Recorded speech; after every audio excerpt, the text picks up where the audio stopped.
And now let's get to the eternal push-pull. Oil traders are weighing the optimism for increased demand coming from China, while at the same time grappling with concerns over tighter U.S. monetary policy, and not just in the U.S., of course.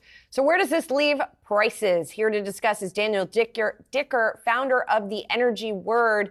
Dan, it's good to see you. So we have this kind of push and pull, right? On the one hand, increased China demand is good for oil.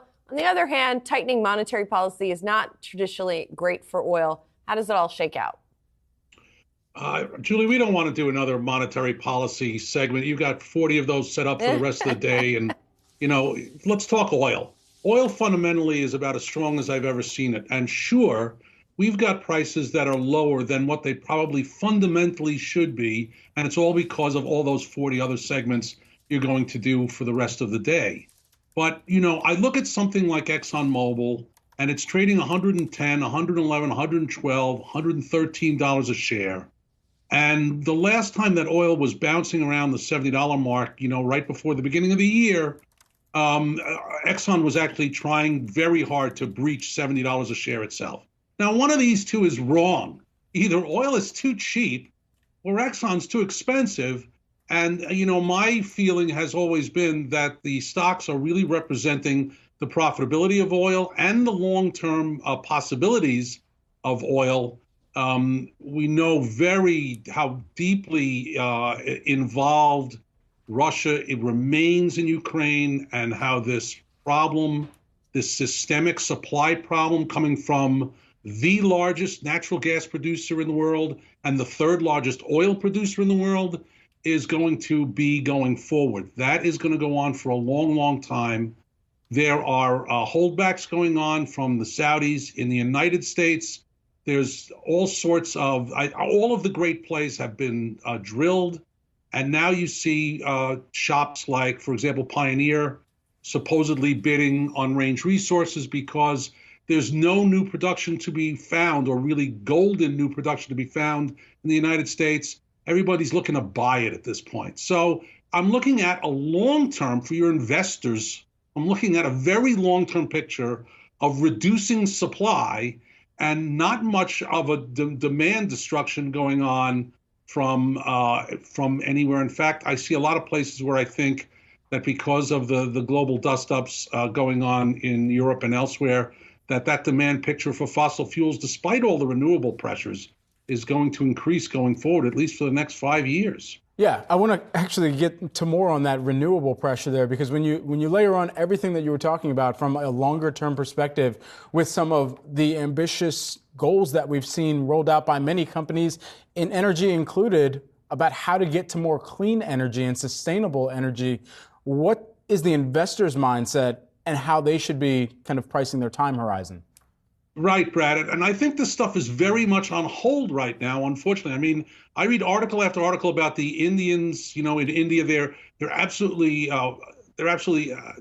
thrilled about going back to coal because it's cheap, it's fungible. They have the infrastructure set up for it. And even in Europe, the best stocks of 2022 were coal stocks. I mean, it's terrible to say, but when there's a shortage of energy, people are going to reach to what's cheapest and what's most easily used, and, to heck with the environment. And that's what's really going on right now.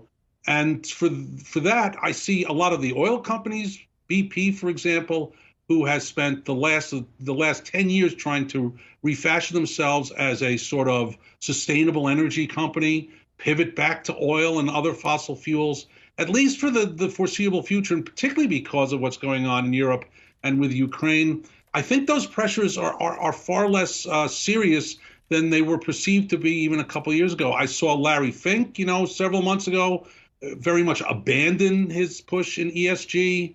I mean, these are the signs that you look at where, it's not allowed.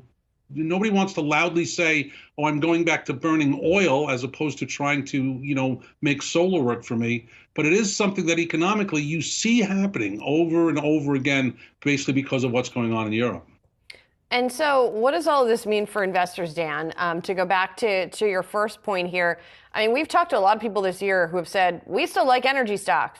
Energy stocks have not done so great so far this year, at least here in the U.S. So is that going to change, or is it just people are not picking the right specific ones? Yeah, you know what I've been telling my subscribers for a long time is that you really have to play defense. The Fed has control of this market. They're targeting inflation on commodities, and that means oil, number one. And that means, that energy is in the crosshairs.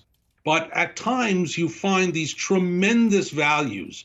And, I've been, pointing out to my subscribers, for example, EQT last week was under $30. Just a tremendous value to buy some and put it away. And something like Core Labs, which is a services company that's directly in Europe, has a very strong presence in Europe. And these services companies, because of what's going on in Europe, when they reach values, when they reach levels, are worth a long-term play. And all of this right now is long-term. I would not be looking, to find a bottom. I would not expect some of these stocks to go down further. I do expect them to go down further. It's going to be a tough year. But there are spots where tremendous long-term values in energy stocks can be found. All right. Well, we'll see what ends up happening with them over the long term. Thanks so much, Dan Dicker of the Energy Word. Appreciate it.